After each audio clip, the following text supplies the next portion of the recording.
problem is that I think even for the men of God, I think they carry that mystique and they like to put that stuff around. Like one of your guests that was here recently, no names, they like to put themselves on this thing, like this. I don't know what that thing is. I don't do that. I mean, you see, I come by myself here. I don't need people to carry Bibles for me and open doors. It's ridiculous. See, I'm just a normal person. I don't need even somebody to carry my Bible up to this pulpit. What for? I'm just a human being. And my aim is to point you to Jesus. End of story. I know there's this thing, no, we must honor the man of God. Yeah, so must we honor our parents as well. Not so. But not to a point where you become a little demigod. So unfortunately, that's what he was. And then when some of us learned of his moral failings, I didn't take that nice. I didn't take it well. And I'm a sharpshooter. I'm plain. I'm straight. Kenny, I'm not gonna go around corners.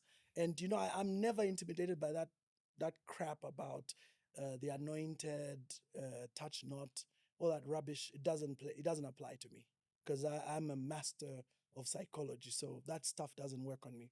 So if somebody is failing morally, he's failing morally and he should be accountable. At least have the decency to step down and say, you know what, I have a problem. Let me work on myself. I respect a person like that more than these fake guys who stand up every day. And that's one of the reasons that really, to this day, I'm so pissed off about it. Because, like I say, when that man fell, there was a lot of recalibration that had to take place. I had to come to terms and realize, so these are not Supermen. Yes. This is not Jesus on earth. And I mean, I sound funny, but that's the level we had put these people at. I mean, the truth of the matter is that, and I think pastors and church leaders need to speak about this. Usually we put these men of God in a place which is not humanly possible for a human being like you and me to be. And sometimes when you get so much into it, I've felt it before. Going to this church, all the belief in this pastor, looking at him like, he's perfect, everything is good. Yeah? And then when I heard of his shortcomings, to be very honest with you, it was rough. I stopped going to church.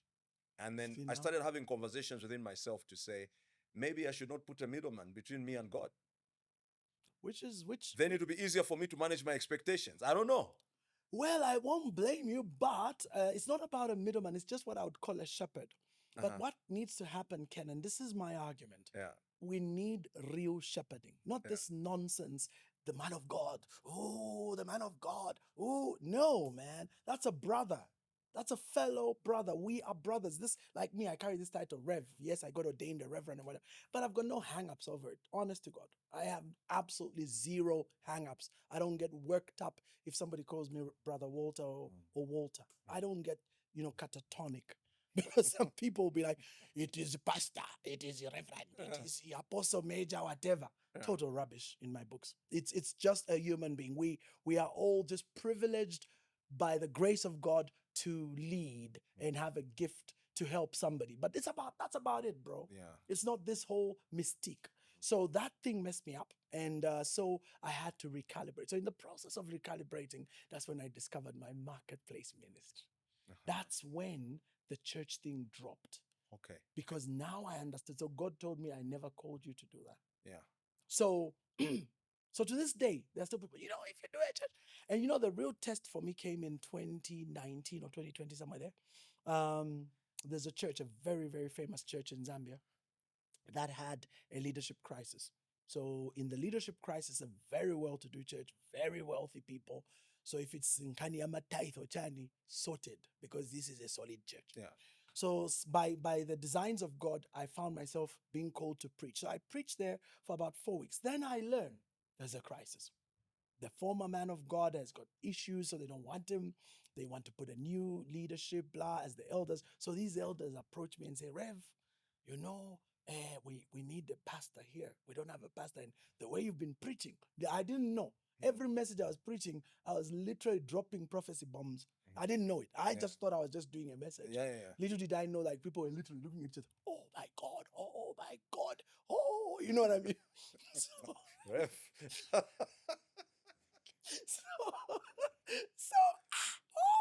So that's how they come to see me at my house. Yeah. And they say, no, Rev, we want you to apply. so that you become a pastor because we have a crisis. Oh, is that so? Yes. So we want to be a pastor, but I'm like, but you know me, I run my own business, and I'm trying to give all these excuses. So these three very, very prominent, I'm very prominent, Pastor. I mean, Kenny T. I'm not joking. Very prominent, Prominent with people. serious, Yeah. kasaka. Yeah. Not these wires. Yeah.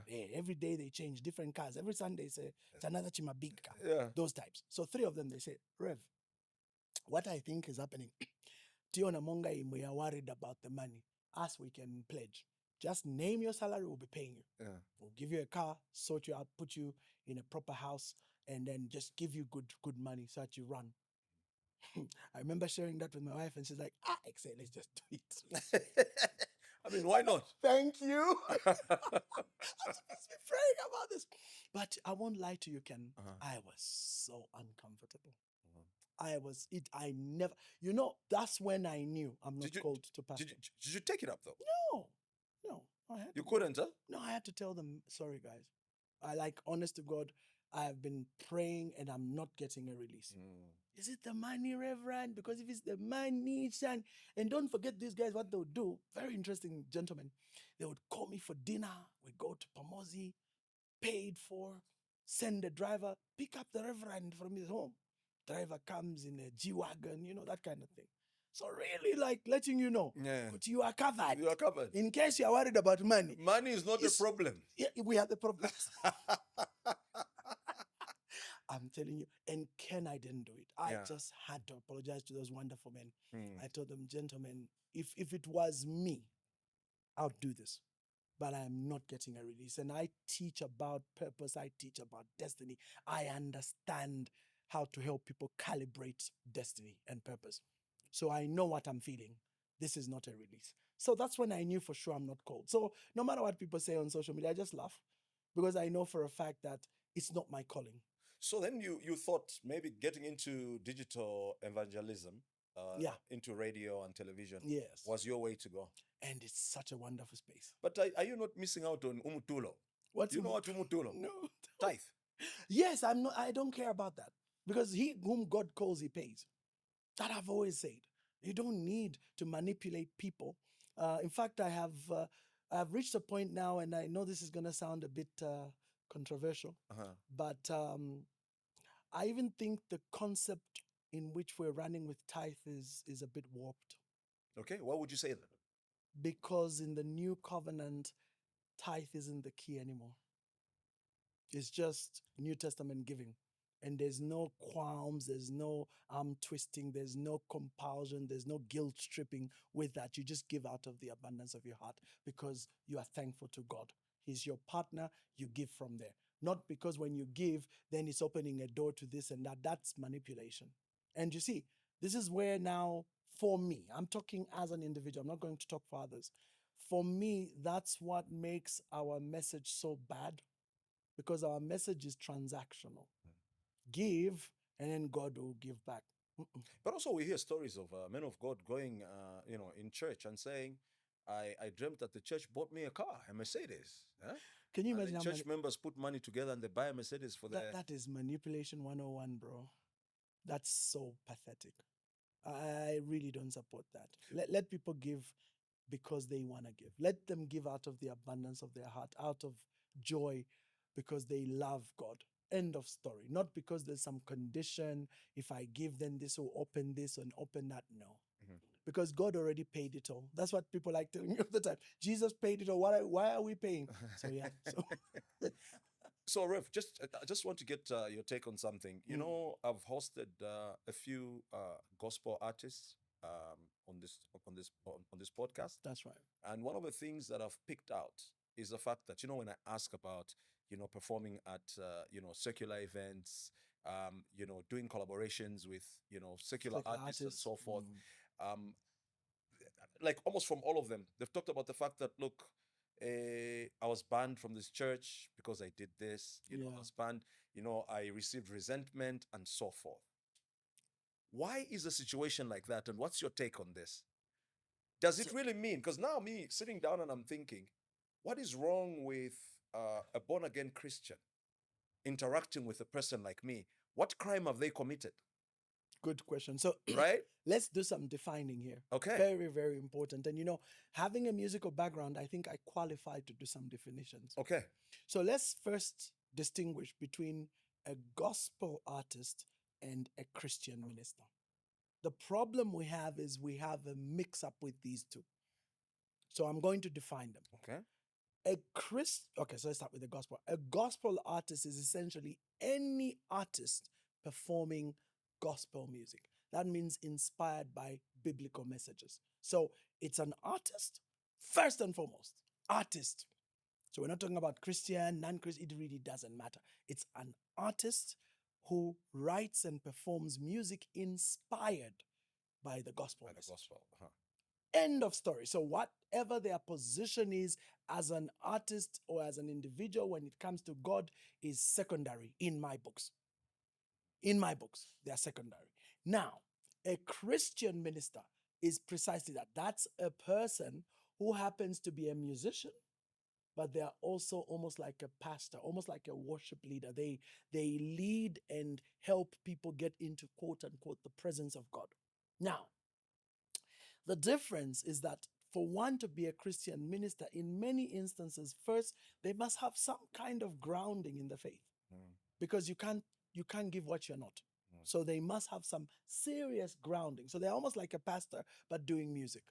Secondly, it is exclusive to a church, whether it's a church or a group of believers, but their music is exclusively created for that group.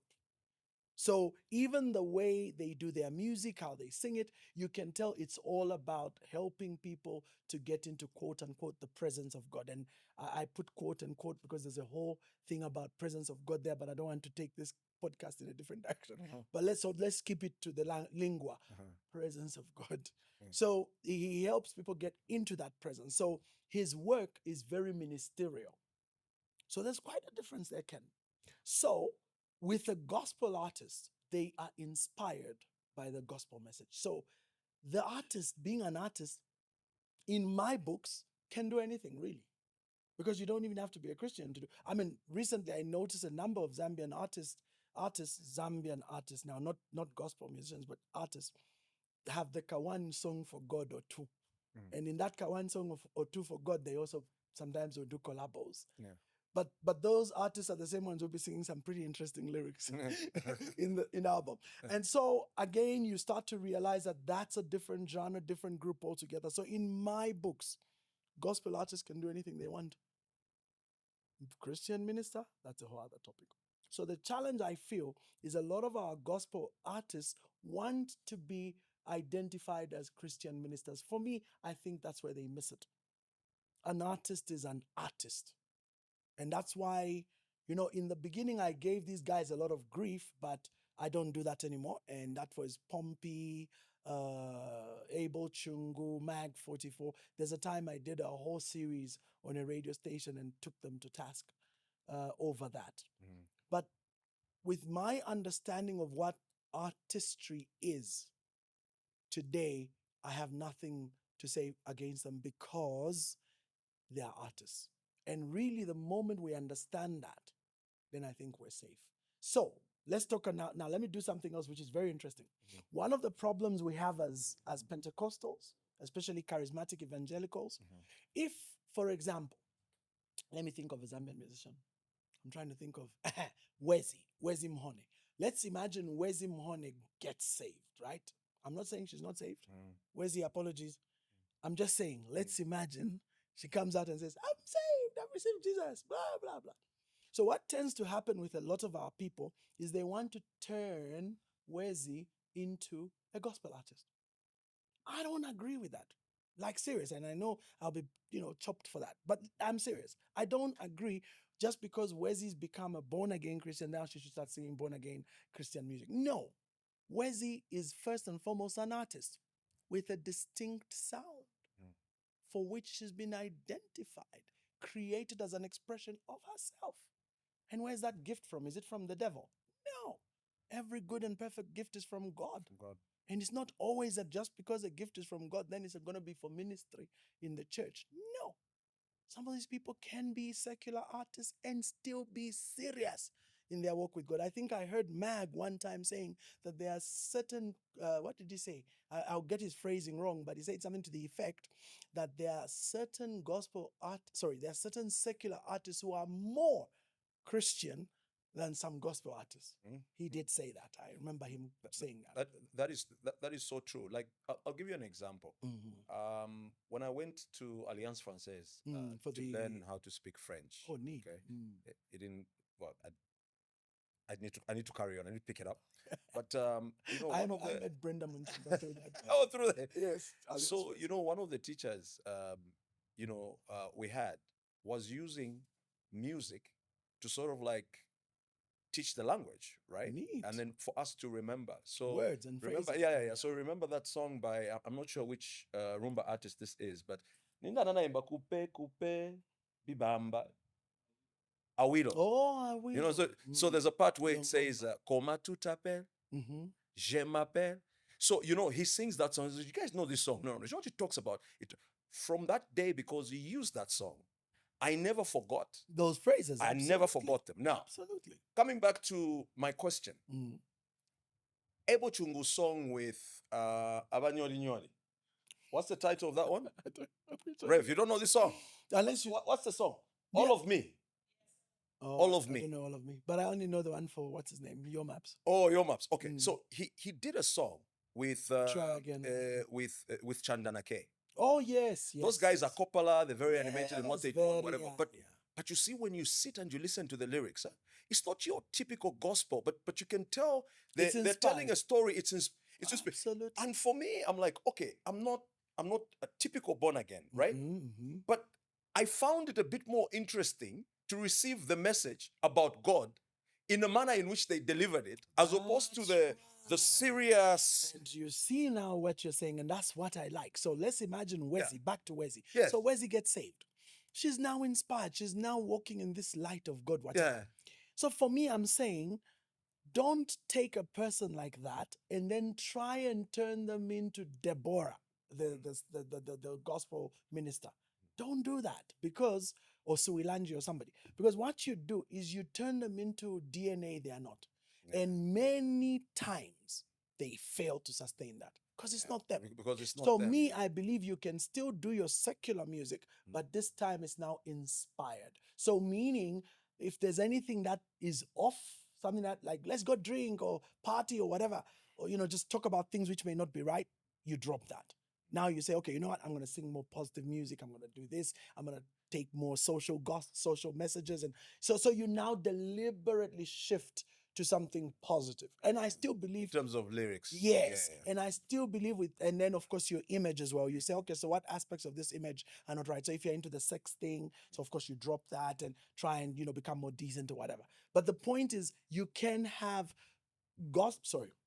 secular musicians that are totally born again, spirit-filled, but operating in the secular. And for me, I even say, unless God tells you, stay in there and understand what the mission is.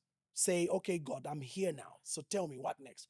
And don't listen to these people that try to change you into what you're not. I always say this. If a guy like Cristiano Ronaldo, the famous footballer, got saved in Zambia 20 years ago and like radically saved, chances are he would have quit football to do ministry. What a mistake. Then we would have missed this gift called Ronaldo. So there's nothing wrong with remaining where you are, provided it is not something like prostitution or something that's obvious theft or, conning people. Yeah, I mean, that's wrong. But if it's music, come on. Arts are great in my book. But Rev, the issue of I'm a Christian and I do wrong. I also heard a story of a woman who was a devoted Christian. Along the way, she ended up falling pregnant and she was not married. And, of course, blocked from this. But why do churches do this? I don't know. I'm asking this question because I'm talking to a man of God, right? That's Personally, I fail to understand it because I feel like the church is the one which should be more understanding than all of us. Okay? If someone makes a mistake, why are you going to ban them from coming to church? True. Why are you going to block them from, if a gospel artist sings a song with a secular artist or goes and performs at a venue where people are drinking, The churches usually they'll say, no. I think discipline that one, ban him, he can't come for, suspend them. Why do we punish people?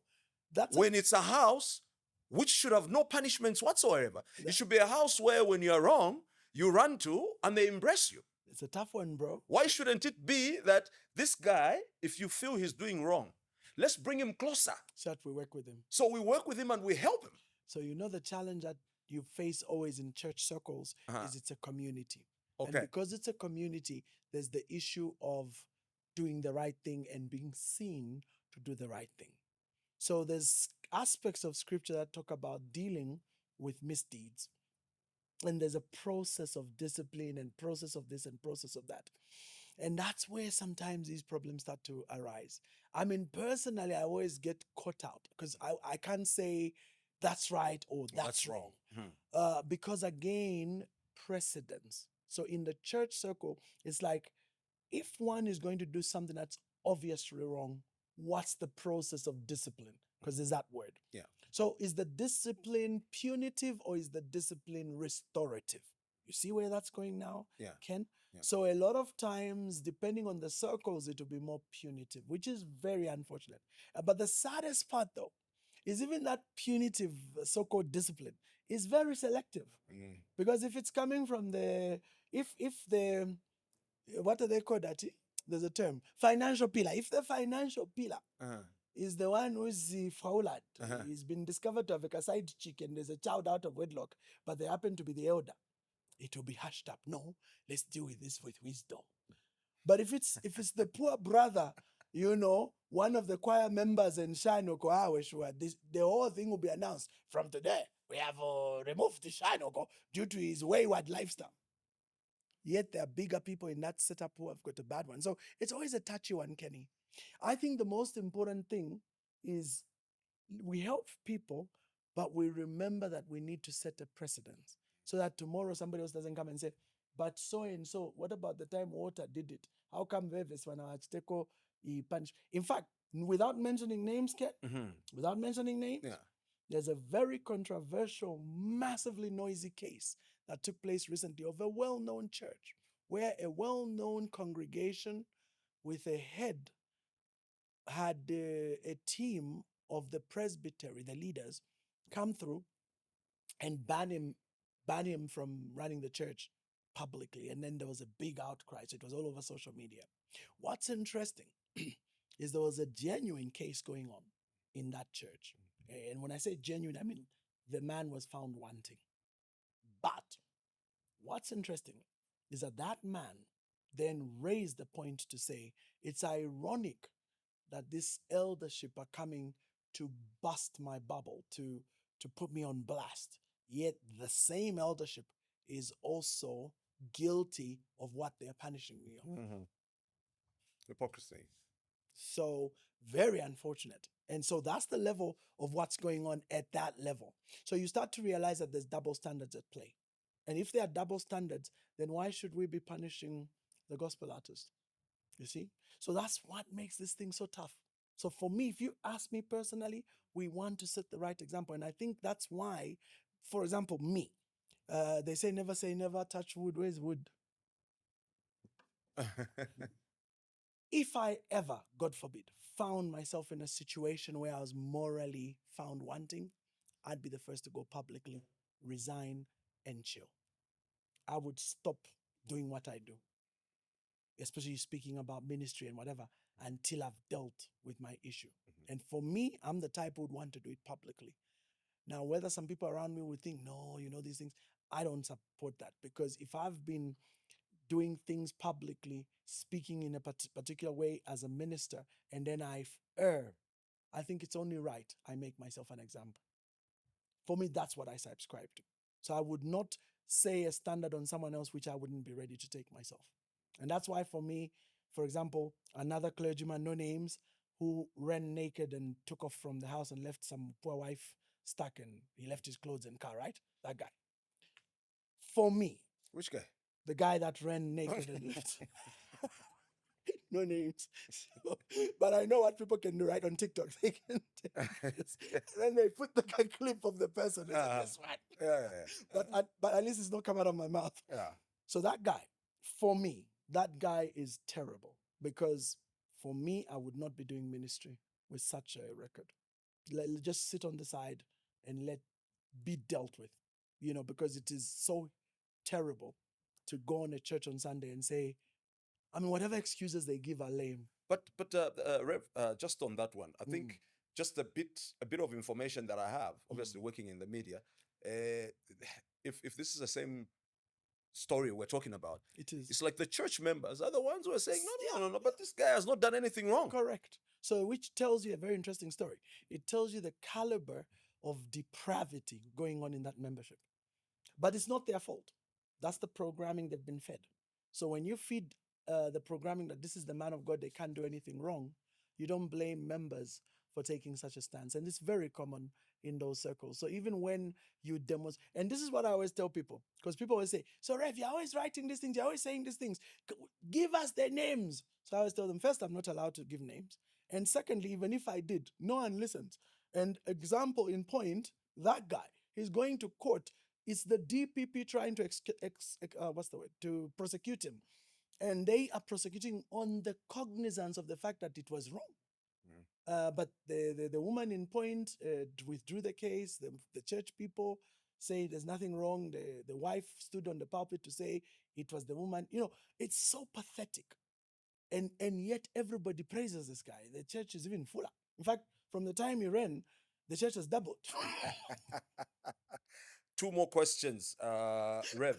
Yes. I've got a question on your message on deception and false prophets. Yeah. That will be the last one. Yeah. But the question I want to ask you now is, what is your take on yoga in relation to spirituality? Okay, yeah. So you see, one of the challenges we face, I came from that occultic background. So one of the things we did heavily, I was in the Theosophical Society. And what Theosophy does is it blends. Yeah.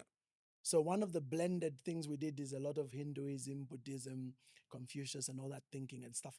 And in Hinduism, there's a lot of spirituality. Hinduism is one of those religions with millions of gods. There's a god for everything. Yeah.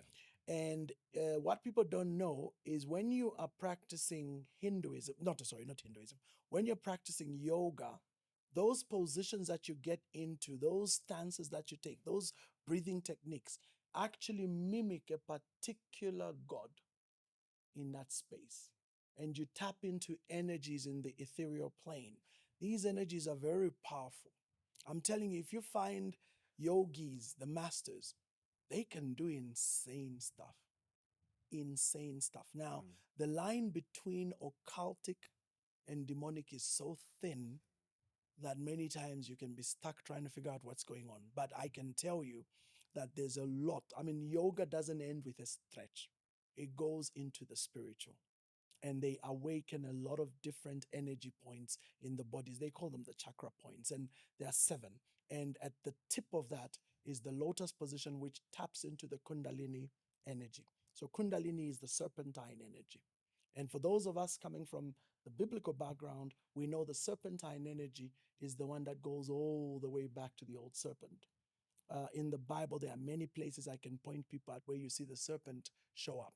And that serpentine energy is what, for example, in the Bible came to be known as there's a term for it, Pythian, the Pythian spirit. So Pythian, serpentine, this goes all the way back to ancient Greece, same energy, all the way back to ancient Egypt. So it's the same spirit. So it manifests in different places differently, and we can tap into that energy. When you do yoga, you tap into that serpentine spirit. And when you get the positions right, get the breathing right, get the technique right, empty the mind right, open the third eye, you will connect. And the Kundalini spirit will manifest. And ironically, that Kundalini spirit from that side of things can heal bodies, can get you power with mind over matter, can completely transform the natural into the supernatural. So people don't know this. They think it's just harmless stretches. No, they're not. And those of us who've been in that space know what we're talking about. So when you say Christian yoga, that's a joke. What Christian? They're not even compatible. They're not. Not in the least. And I can go deep into the chakras, the names of the points, where they're located in the body, and the channels, the medians, how you tap into them, the whole works. So I'm not speaking something from reading in some book. No, I'm speaking something I practiced many years ago. Rev, before I ask my my final Final question, question. I think this question is very, very important. Mhm. The Seven Principles of Financial Prosperity book, you authored that. Yes, It'll be nice for us. It will be improper for us not to speak about it. yes. Yes, yes. Tell me about this book. Just summarize it. In summarizing, I wrote that book because Sounds very a very absolutely inspiring book. I Yeah. wrote, even though you see, so I need to be rich for it to become what they call authentic. So I'm in the process of being rich, but I'm not yet. So people go, "Meh," you know that kind of thing about motivation speakers. So I suffer a bit from that. What, pastor? You should just run your church. They never stop reminding me. But I really do teach some really good principles. I've helped a lot of people. There are many businesses who've gone on to be very successful Yeah. off my book. Yeah. And essentially, there are 7. And Yeah. the idea is very simple. Yeah. It's about Don't wealth. give it all out because we need to buy the book and read it. True. No, but in a nutshell, Uh-huh. it's really save a tenth of your income, and I've forgotten the rest. I think control your expenditures, multiply your savings, accumulate assets, invest wisely, ensure a future income, and create multiple streams. So it's really just about how do you manage resource called money, and how do you do it. And you know, when I started that, that was what I really thought was the answer. Mhm. But as I ran with 7 principles, I realized no, it's not about giving people A, B, C, D as a solution to wealth. I discovered the problem isn't the methodology, the problem is the mindset. The mindset. That's how I shifted into this whole neuro thing, because I realized we're wasting time giving people methodology. If the mindset is messed up, you can give him 1,000,000 kwacha, they will lose it. So we had to change. And the church, in my opinion, is messed up because they are teaching something totally wrong when it comes to finances and money. Very, very wrong. Rev, as we wind up, I Mm. know you spoke about the fact that you were married and divorced. You remarried? Yes, yes, yes. Yes. Beautiful wife. Let's speak about how did you meet your wife? How many First kids of do all, we have? met her in the bus, Sorry. in the minibus. Oh, you met her on a minibus. Mm. Quisa. Where were you Wo- going? Woodlands going to town. Huh? What Yeah. did you tell her? What did you tell her? No, I just met her. I said, I think I remember you. Aren't you so-and-so's brother, sister? Remember I told you the debates? Uh-huh. So you did actually remember her from I remember that, but of course Okay. she didn't remember me. Uh-huh. Because ironically, when I met her, I was 15. She was 2. Oh, right. 13-year gap. Yeah. So, but I did remember, and then of course that's how. But she was very evasive. At I'm a pastor here, so very evasive. Yeah. And then we met again a year later, and then that now started going somewhere. Okay. Long story short, finally got married. But we're a very interesting pair Uh-huh. because we've got our backgrounds, we've got our histories, we've come from places of pain, Yeah. and then somehow God matched us, Yeah. and here we are. And it was such a fresh, very refreshing coming from where I came from, because where I came from was so painful. Painful not because the woman I married had any problem. We both had hurts. We both had broken families. We both came from very bad models. And so we could not manage our relationships well.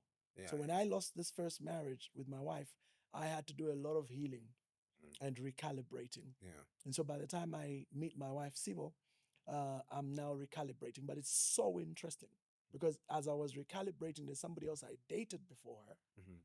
And then somewhere in the middle of all that dating, I realized I'm just about to marry my ex again. That was such a revelation. I don't know if you catch that. I think I do, but let's just clarify it. So the second person was similar in every way. I was literally going to marry my ex. So midstream, I said, "Oh my God, jeez." So I had to end that relationship. She didn't take it well. But I told her it's not you, it's me. Now the funny thing is that's what I used to tell the babes back in the day. But then it was really me, you know. but I used to, so my wife always laughs about this, but I always tell her that I used to let them dump me. So I would create circumstances that I just get ditched. Then then it's done. Then you feel better. Yeah, This you didn't. it's just not nice. But then this one I had to end the relationship because I realized I was just about to marry my ex. Because I had literally gone and picked a carbon copy character-wise to my ex. Then I realized I'm not here. There were problems with her character? No, character. The things I admired about my ex. Uh-huh. That's what I found in this new Okay. lady. So I was literally picking the same things. Mm. And now as a relationship therapist, I know for a fact that when you divorce, you must be purged of your ex. Okay. Many people marry their exes, and that's why they end up in the same cycle of pain. Okay. Yeah, because it's the things that attract you that draw you to that person. But unfortunately, many times those things that attract you also carry the things that make them difficult. And so you're essentially marrying your ex. So you see a person, oh, they remind you of your ex. And when you interact, oh wow. And then now you're not over the other person. So you gotta get somebody completely different. And I had to do that. I had to go through a purging mentally to get rid of that kind of ex effect. Not easy. Rev, my social media manager, his name is Mikey. Mm-hmm. He needs to get married soon. Uh-huh. What advice would you give him in terms of finding the right partner? It's very difficult, but the answer I always give people is find somebody who you flow with. Genuinely. Yeah. I know, pardon my language, but I know that people is nyashi, she, pushani, those things are useless. I know they are nice to look at, but they are useless. Because nyash with an attitude is hell. So what specifically, what is he supposed to look for? Somebody they flow. Somebody you flow with. And any characteristics that he needs to put down in his notebook? The problem is when you start talking character, that changes with time. Huh. Character traits change with time because character is mistaken, or rather behavior is mistaken for character. But we know for a fact that behavior is rooted in something deeper.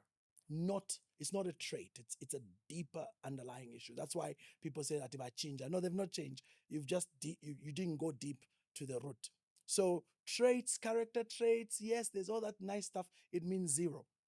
What matters most is, do you flow? What are your values? Do they share the same values? Do they share the same passions? Do they have the traits that you would love to see in a wife? That's deep. Because many times, I keep saying this, many times people look at the looks. Now, I get into trouble when I say that, right? I say, no, it's about the heart. It's about, and then people go see the picture of my wife and they say, Rev, you're such a liar. Look at this woman. So we're using the heart here. Of course,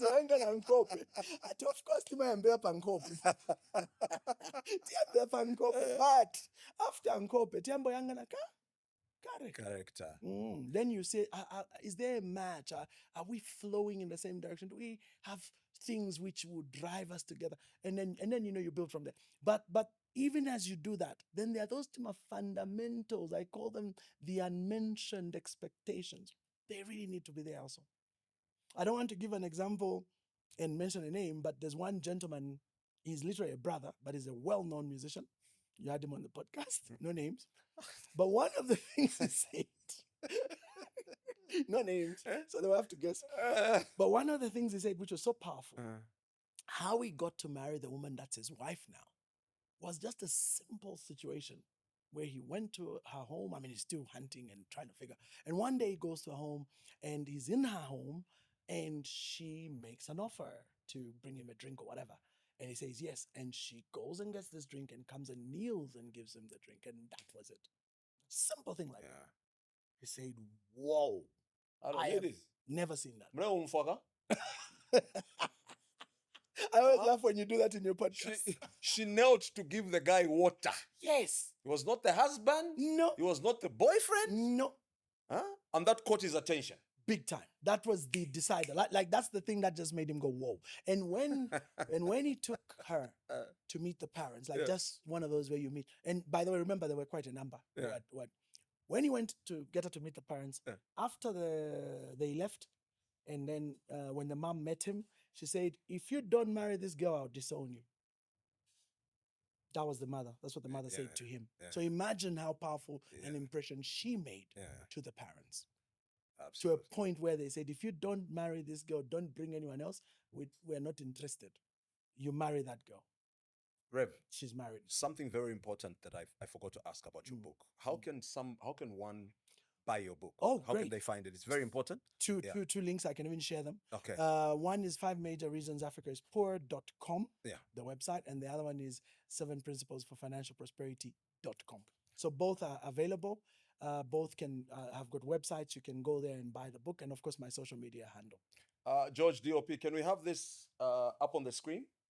So for those that, yeah. All right, cool. How about putting it in the comment in the In the, anyway, in the description? in the description. We could.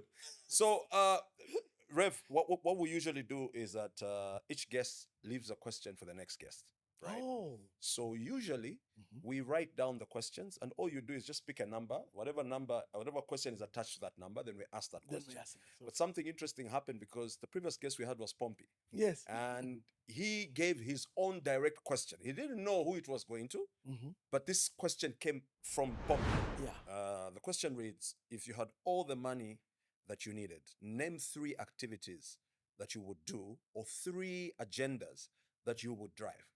Number one, the emancipation of Africa. So a complete program around mindset change.